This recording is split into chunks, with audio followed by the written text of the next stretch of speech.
Steve Morgan here for Australian Bass Tournaments. And over the last, must be 4 or 5 years, we've been recording these interviews with Australia's favourite Bassmaster Elite Series pro, Carl Jochimsen. And Carl, heard you went fishing on the weekend, mate. Yeah, mate, I went to 10 Keller Lake and went largemouth and smallmouth fishing. It was pretty good. Yeah. How'd you go? Did you do all right at the tournament? I didn't get a chance to look on the internet. All right. Yeah?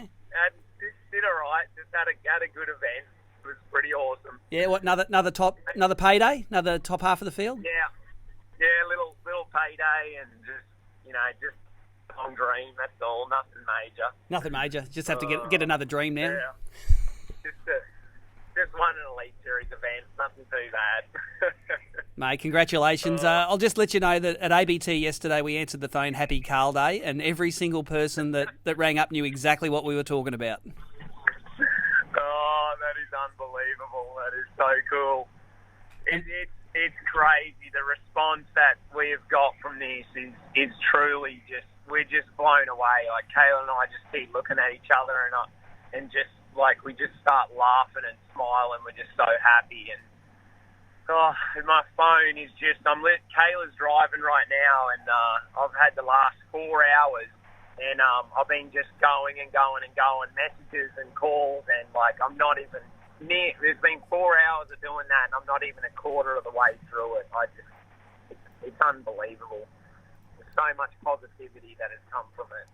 Mate, it's we really appreciate you making the time for us then, mate, all your friends back at ABT. And I tell you what, like lots of Australia, I was watching it 3 in the morning as you're going through your story. And, mate, ABT really appreciates the shout-out you gave us on the way through, how, we played a little part in your plan going through, and you are now Bassmasters poster boy, aren't you?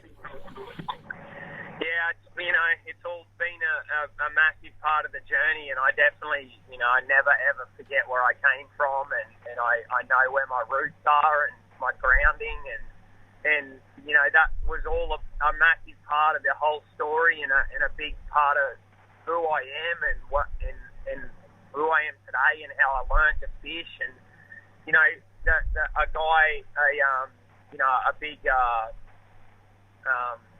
magazine and website over here interviewed me today, and he didn't want to talk about the fishing. He wanted to talk about a lot of the other in-depth thing, and he asked how does he think that me coming from Australia has helped me, and I said that there is no doubt my Australian fishing and ABT it helped me to win this tournament, because that's why I do well in these tough grinding tournaments, is because of my background in Australia, trying to grind out those 1 or 2 tough bites in a tough fishery, and that's why I seem to always come up and finish high in these type of events, and that there's no doubt that those years and years of fishing tournaments, and then like, a lot of people don't realise, like when AFC started and we had helicopters and cameras and mainstream television, I was 18, 19 years old. Like,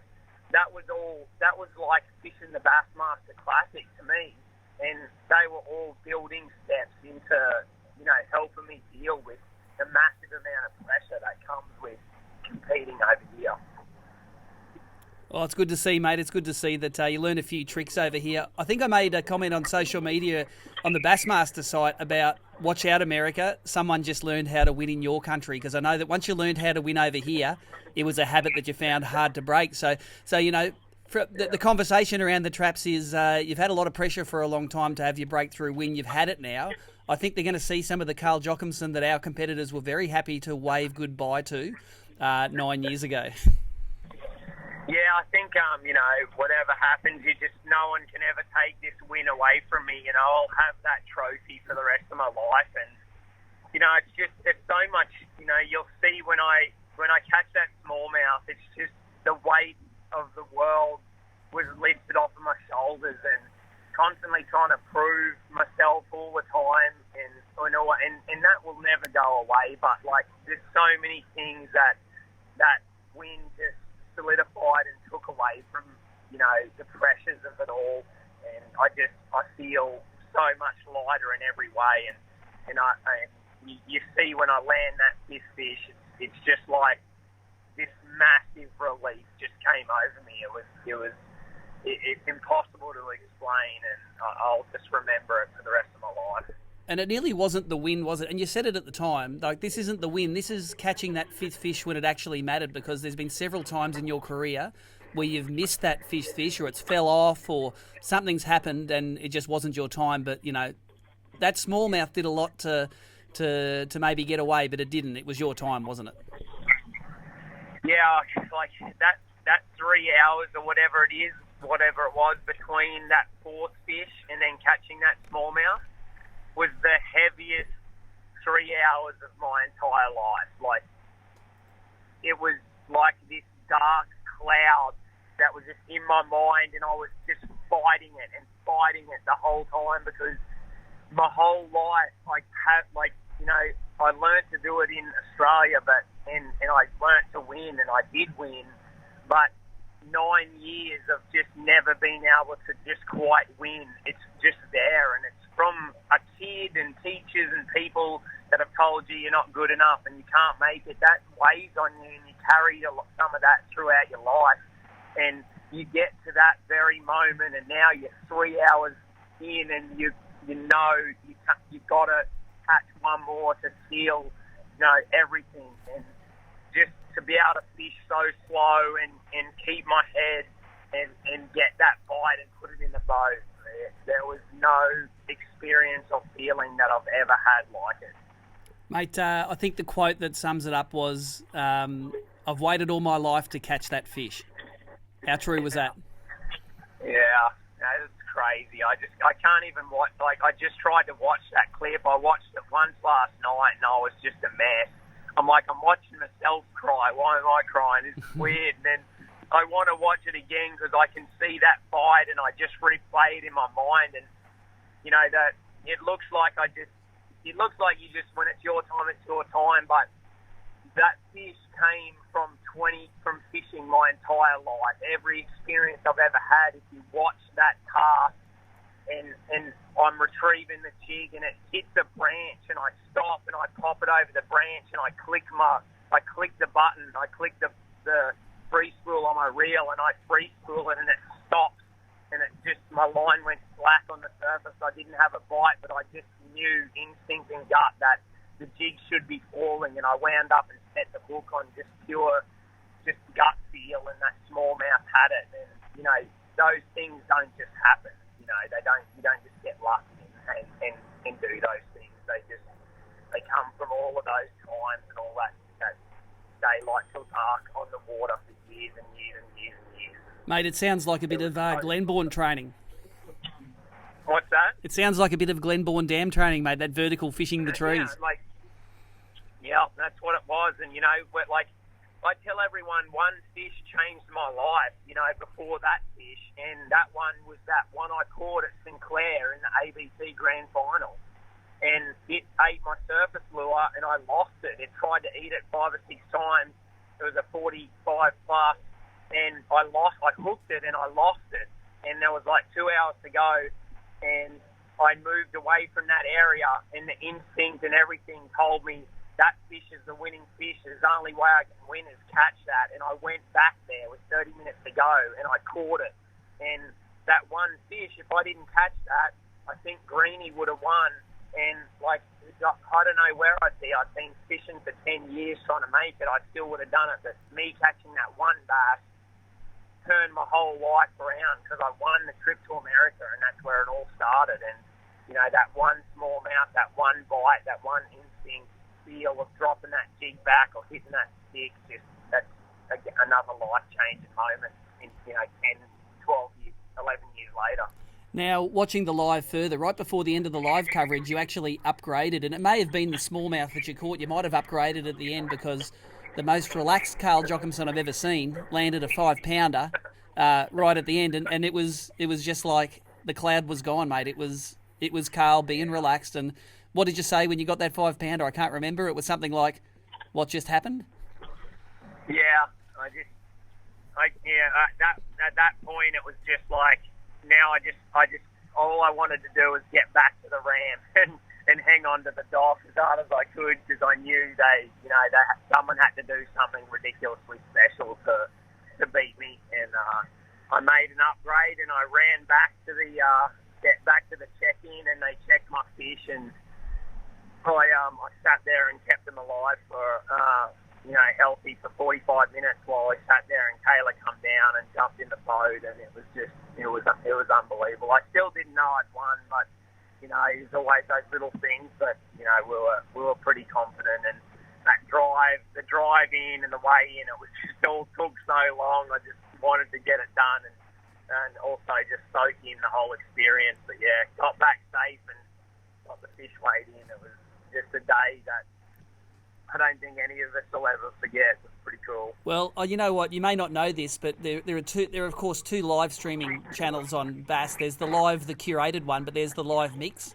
And so I started watching live mix after the live curated one stopped, and you could see all that. Your cameraman was still filming it all, mate. We could see Kayla come down the dock, and we could see you, looking at the fish. And so, mate, we saw all of that stuff. I know you're telling the truth because, Kayla come down and gave you a cuddle, and you were talking to your cameraman about the story. So, mate, a lot of people saw that as well, and were living it with you. Wow, that's cool. I didn't know that. So, yeah, I'll have to go back and have a look. That's really cool. Yeah, it's in the live mix side of it. So, a question I've got for you, and we're not going to talk about what happened because nearly everyone's seen what happened at the weigh-in, but a couple of things happened that you may not know. When they started the weigh-in, what happened when the power went out? Like someone ran over one of the speakers or something? Did Hunter run over one of the speakers and cut the power? I didn't see that, but we were sort of way out the back, so I never got to see that. Okay, so there was a bit of a joggly start to it. The next thing that happened, I remember, was you pulled the big fish out of the live well to weigh it in, but then you couldn't get the other ones out of the live well. That's got to be a good sign, doesn't it? It's a pretty good sign when you can't pull the bag out of the live well. It was crazy. I literally could not get them out of there. The live well. The way the Bass Cat lids are designed, I like that. So they're small and they keep the slosh of the water and keep the fish healthy. But, everyone was like, this is crazy. You can't get the bag out of the live well. I knew then I had a pretty decent bag. Yeah, so mate, I think it was at Brandon Card sitting in the hot seat. What does old mate in the hot seat reckon when you can't get your bag out of the live well? Does he reckon his time's up? Yeah. Yeah, that's not a good feeling if you're on that side of the stage. Okay, Yeah. Next question I want to ask you is when you weighed your fish, did you know what the other guys had? Like you acted like you'd won the tournament then because you knew there wasn't the bag to beat you, or did you just lose track of time? Kind of a little bit of both. They didn't want us to check Bass Track, so. Seeing one of the guys is like, if you win, he's like, this is how you hold the trophy up, and this is what you're gonna do. And I'm kind of like, okay, but I didn't really know, but I just lost track of time with the whole when just that weight come up and all of that stuff happened. I'd literally just started talking like I'd won it, and I was like, oh yeah, there's a couple people to go. Let's get that. I'll go and sit down now. Through the whole live process, again, you may not have seen a lot of the commentary, but Mark Zona was saying, those fish aren't as big as Carl says they are. He's big eyeing them. So, did you think at the end of the day you mightn't have had as many as you thought you had, or were you pretty sure that you had 20 pound? Well, I think when I weighed them, I thought I had a 3.5. I knew I was going to be between 15 and 16. I think we had them at 16, and they ended up being about in between that. So I was pretty close. Yep. But when I looked at it, I could see how Mark could think that. But when I was grabbing them, I knew what weight the others were, and these ones were just way fatter. Yeah. Like they were from that deep water spot, and they were just thicker and had really big guts. So I knew they were going to weigh good. And my scale, I had one fish that died, so I actually had 20 pounds. I had just over 20, but I got a 4 ounce. So you have a 4 ounce deduction for that, yes. Yeah. So I had exactly 20 pounds, which, and then when I weighed them on my scale, I was using I had some ounce things, and I had mid-20s, and on Bass Track it had 21. So I was pretty close. It was pretty close. Awesome. The next question that I have is, I've never seen a trophy presentation ceremony go for that long. It's like BASS's motto is big stage, big bass, big dreams. It seems like you fit their marketing campaign to a T now. It seems like Bass was very happy that you won this event. You got a lot of airtime when it come to the presentation of the trophy. Yeah, that's definitely it. You know, it's all about it's a lot about the story, and you know, some of these guys, they've won tons of tournaments, and you know, they've won AOYs and they've won millions of dollars, and when they win, it's amazing and it's great, and you appreciate their skill level and everything that they've done. But just sometimes, like, someone wins that you're just like, you're so glad that that person won, because I know that feeling of like, that person seems real. He's a real, like, and he's been battling, and I just know when I get that, and they had that. I think a lot of people just had that feeling, and Bass they've loved that story from the very start, and they definitely gave me a lot of airtime and a lot of love, and the people there just gave me so much positivity through it all. And so they definitely gave me my time, and I forgot to thank some people, and I wish I did some more, and I wanted to say other things, but like, I can't even remember it. It was honestly just, it was like a big blur. It was hard to think about what I really wanted to say, but I think I got a lot of it across, and something that was pretty special, you know, that all those people in the crowd were from Oklahoma, and we had several people that drove 5 or 6 hours to come to the weigh-in and come and see us. And I had a couple that I met 5 or 6 years ago, and he's helped me on the Arkansas River to sort of learn it and understand it, and was one of the ones where I made the elite. We become really good friends, and you know, and he was there to see it, and he was, you know, one of those guys that just was there, you know, way back before I made the elites. And it started raining, like super heavy. It just started pouring after the weigh-in, and I jumped down off the stage with a trophy, and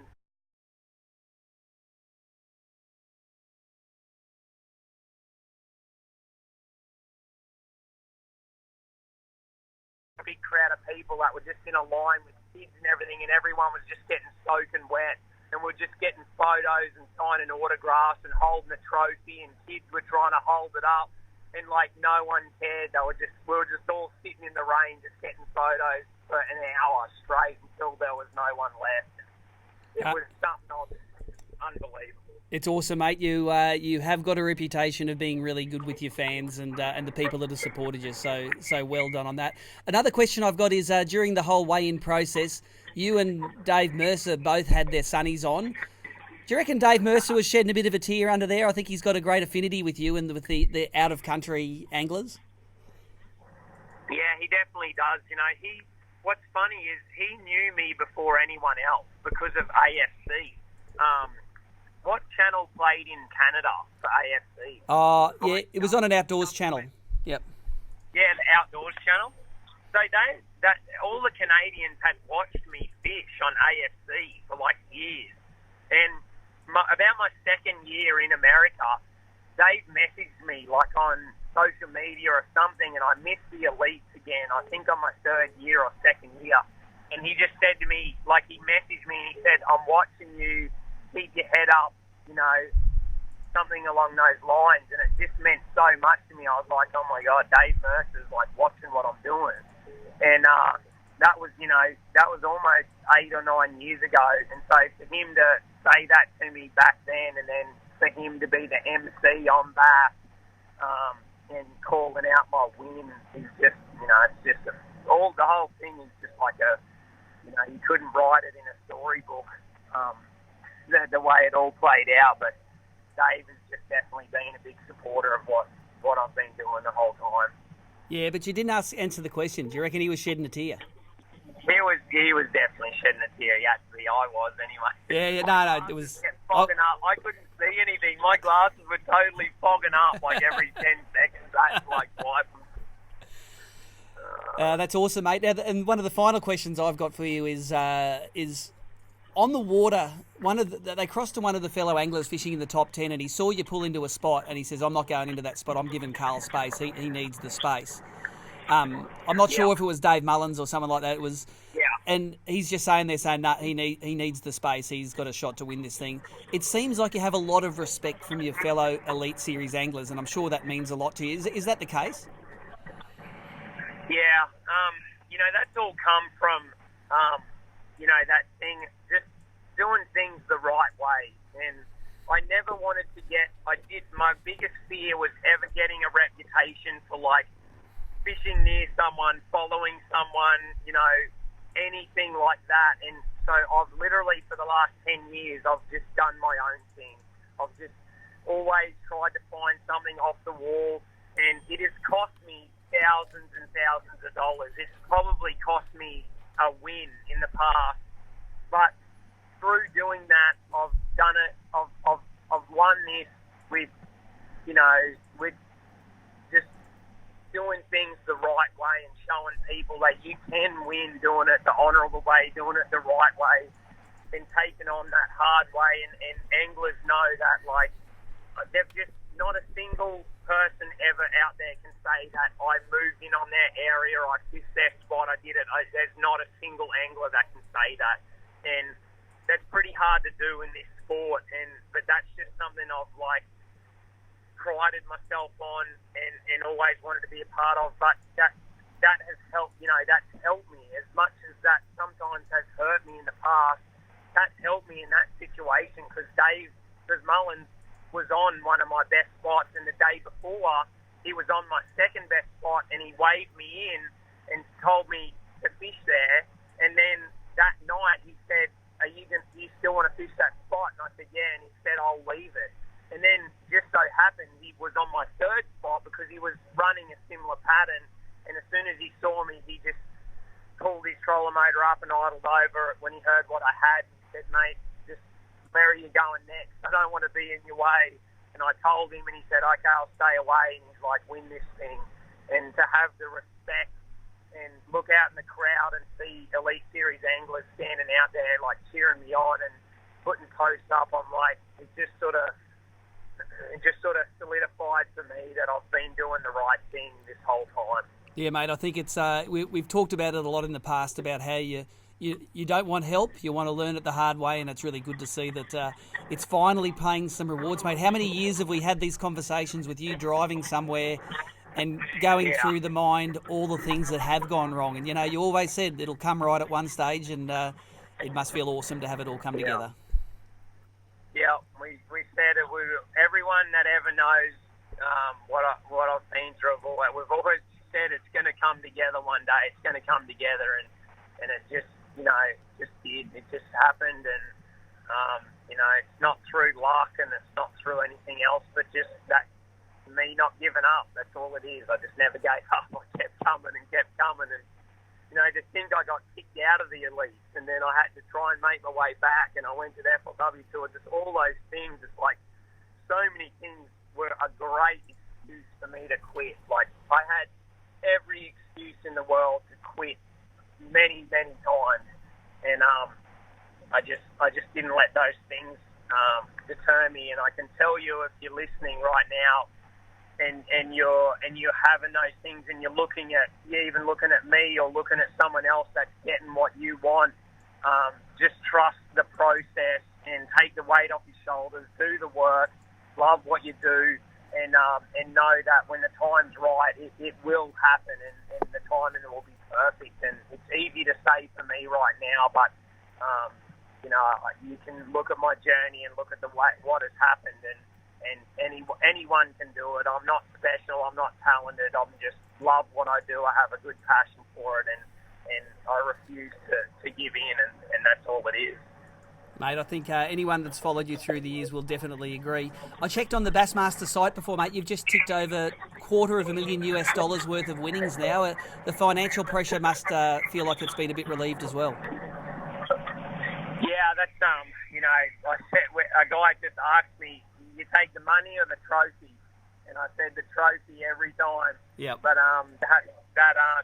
the money is obviously, it's massive, and this sport is so expensive, and it's literally put us into the into debt many times, and we've dug our way out of it and gone back in it. And money is a big reason and stress that I always have. It's always been on me because I never know whether I'm going to be able to keep doing it, because I don't know if I'm going to be able to pay the next entry fee and the expenses of being on the road, and that money is just going to sort of take a breath of fresh air off us for a few years and let us actually enjoy everything. And but the money will come and go, and that trophy will last forever, and no one can ever take it away from me. It's awesome, mate. You know what? I've seen a bit of a spike in your shirt sales in the last 24 hours, mate. We still have plenty of stocks of all sizes, so anyone wants to get on the bandwagon and be the best-looking supporter out there, mate, we still have them there. And remember, if you're listening from the USA, we do ship to the US as well. It's all in Australian dollars, so it's dead set. It's like a $50 shirt to you in the US. So Nice. we still got them there, mate, and the sales have definitely spiked. So well done. That's awesome. I'll push them a bit more, but yeah, just even the other day, like I went through of all the people tagging me in the photos of them wearing my shirts, and I hope they're proud wearing them now, because that means so much to me, seeing kids and anglers and wearing my shirt out on the water in Australia. It's something, and big thanks to you and ABC for making that happen. Mate, give us a bit. You had some feedback from a couple of people. I want to hear what your feedback's been from Fred Rumbanis and Gene Iceman. Yeah, they're just so proud, they're just so happy. Kayla just said, like, she'd spoken to most people and everyone was like she's like, everyone's crying. And those people, I said to Fred just before, and Gene, we got to talk to Gene while I was still on stage. A friend of ours, John, had him on like FaceTime or Skype, and Gene was on the phone, and I had the trophy there, and we were just saying thank you, and he was just saying how proud he was of us. And Fred kind of just said the same thing. He just said how unbelievably proud of he is of me, and that's pretty cool. And one final one I have for you, mate. I know you've got plenty of calls to get back to. The very first place you stayed in the US, Gary Boyd. He'd have to be a happy camper right now. Yeah, like that's what people know. Fred, it was amazing. I lived with him, but for many years, and he helped me along the way. But the only person I knew in America when I flew over here was Gary Boyd, and I'll never forget. I had everything packed, and I jumped on that plane, flew into LA, and I had two suitcases. One was full of tackle, the other one was full of tackle with some clothes, and I had a rod tube, and I had it on this trolley, and I walked up that ramp in the LA airport, and Gary was standing there, and that was the beginning of the journey. And I put my bags in his truck, and we started to learn to fish and learn to drive, and it was just without him, I didn't know anyone. I wouldn't have had a chance to even come over. So pretty cool for Gary to see this win, and I look forward to calling him here shortly and talking to him about it. Awesome, mate. And look, to round out this episode, I'm sure there's a few sponsors you want to thank, mate. Go loose on it before we tie up this episode. Yeah, everyone, everyone knows the people that support me. They mean so much to me. I've definitely got some new ones, but I'm so proud of like the sponsors that I've had that have just stayed with me, for so long. And I just got to talk to Steve Fields at Hobie. He believed in me from the very start when he knew I was struggling with money to pay for anything, and he believed in me well before I ever made the elites or anything, and Hobie is still my number one sponsor. So, I can't thank them enough. We definitely wouldn't have been able to do it without Steve and Hobie Fishing, and even the support from the US side of things. And it was pretty cool to just talk to Steve then and just before here, and just his investment, his belief, and all of that was all paid off, this week. That was what he believed in, and through his belief, now kayak companies, the first people they look to are Bass Pros, to sponsor. And when Steve wanted to sponsor me, the other people, even in the company and everything, weren't sure. They were like, that's not he's a bass fisherman in a bass boat. Why does the kayak company want to sponsor him? And Steve had the belief, and he made it happen. And now every single kayak company sponsors a Bassmaster elite angler, or a professional angler over here. That's their first go-to. So it's pretty cool to see that we were sort of the pioneers of that and bringing Hobie to the bass fishing world and seeing how far it comes. So last year, Scotia came on board, and it's a huge company in America, and I'm just so proud to have them on board. They do some of the coolest products, the boom bottle, all the charging, the mounts and everything, and they're now in Australia, and their sales are incredible, and they love supporting what we do, and they follow us along in social media and our content, and they use it all. And to have a company that's that big getting behind us is pretty humbling. Everyone knows Miller Rods. Ian and Julie, same thing. I think it was my second year in, and Ian knew I was struggling for money. He sponsored me, I think, since I was about 16. And he got behind me with some funds to help me keep going. And now we have a full range of Miller rods, custom Miller rods in the USA, on Tackle Warehouse, and selling incredibly, and more coming on board. And I'm just so proud of seeing how far that has come, and to have Miller rods and US guys and bass fishermen using Miller rods and loving it through the work at Ian and myself is something pretty special bond, and just such a good friend. And he's flying over for the wedding, so it's going to be good for him to get to see the trophy and get to enjoy it when he's over here. Lance Campers, obviously everyone knows, Lance it was really a life changer for us, getting the Lance camper and putting it on the back. Without them, I might have quit. If I had to keep living in the hotels and stuff, I might be done by now. So the Lance camper life changed our life and makes it, so much better and enjoyable. And it's on the back right now on our way to Idaho. So we've lived out of it for this entire year. I haven't been out of it a single time. So, they make the best camper in the world, and it's enough for Taylor and I to call home, and we love it. Mustang Survival, it's a huge company in Canada, and they make the best wet weather gear. You saw me wearing it, and you've seen me wear it daylight till dark in torrential rain, the Taku suit. They've gotten behind us the last couple of years. I rely on their elite jacket, inflatable jacket, and we hope to, I get lots of questions from Australia about it, and we should be able to really get Mustang going in Australia and get that high quality product to you guys at a decent price, because the Canadian dollar and Australian dollar line up pretty good. So working hard on that.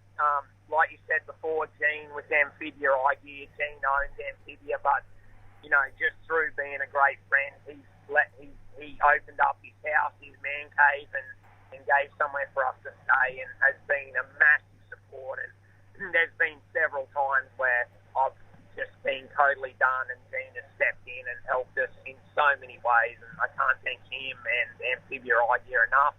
And now we've got Amphibia all over Australia. One of the biggest companies in Australia, VLA Marine Companies, have taken them on and got them in stores, and they're all things that you can just look at and say that's cool, but I'm just so proud of those things, because they're big accomplishments for me, and to see someone support me and then it paid back by us being able to get it going.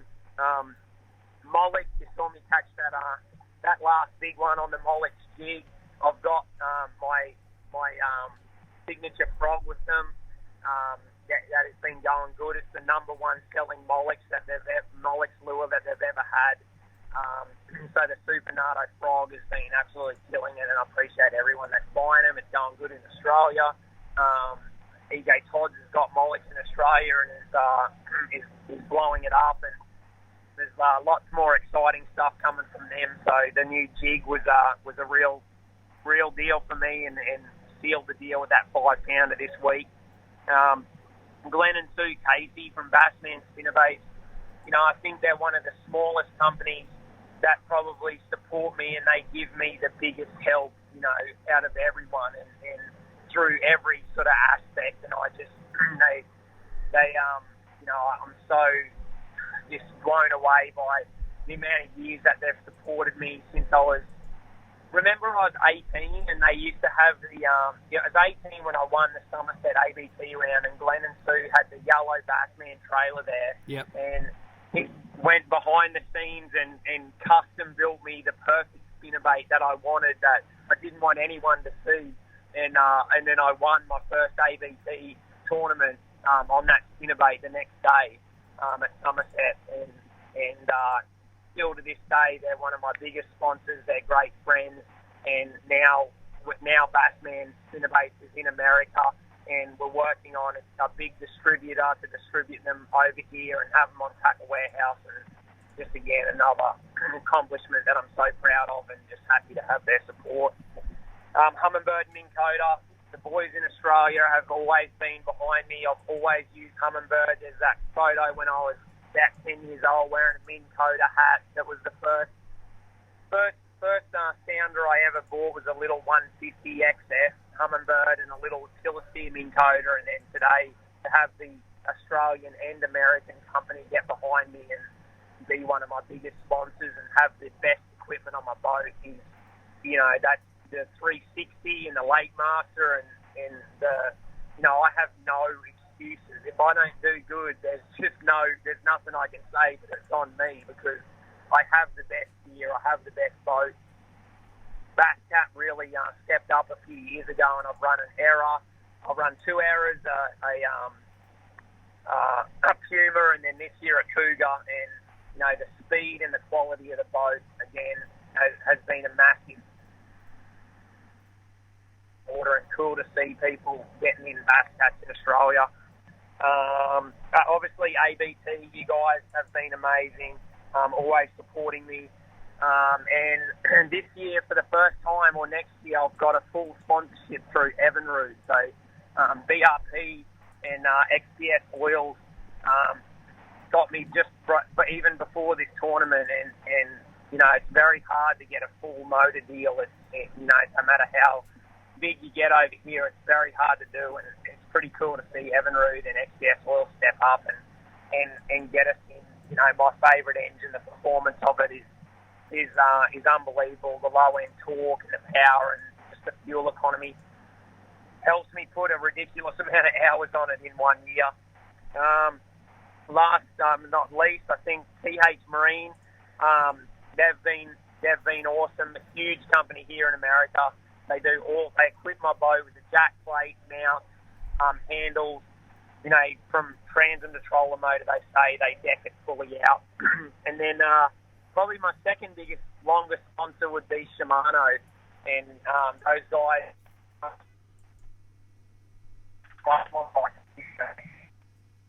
sold it and bought a Calais after I fished with Timmy Morgan in the ABT round at Boondooma. I had an old Calcutta, I think on an old rod, and he handed me a Calais and it had braid on it. And I cast and caught some fish in the tournament. Tim was using it. I think he ended up winning that tournament. And I went home and sold my bike and bought a $450 Calais, and kind of never looked back from that day with Shimano. And Shimano Australia still supports me to this day. Mate, it's I think I've got everyone. Yeah, it's a real laundry list of sponsors, mate. And what I noticed from that is you are very loyal to your sponsors. You believe in their product, and they're all good long-term relationships. Yeah, and that's what it's what I want the kids and the people wanting to get into fishing is let the sponsors come to you and build them through relationships. It's no one's going to sponsor you just because you do something or you fish tournaments or you've done well. They're going to sponsor you through knowing you, building a relationship, and you actually being of value to them through what you're doing. So, definitely I've never gone with my hand out ever.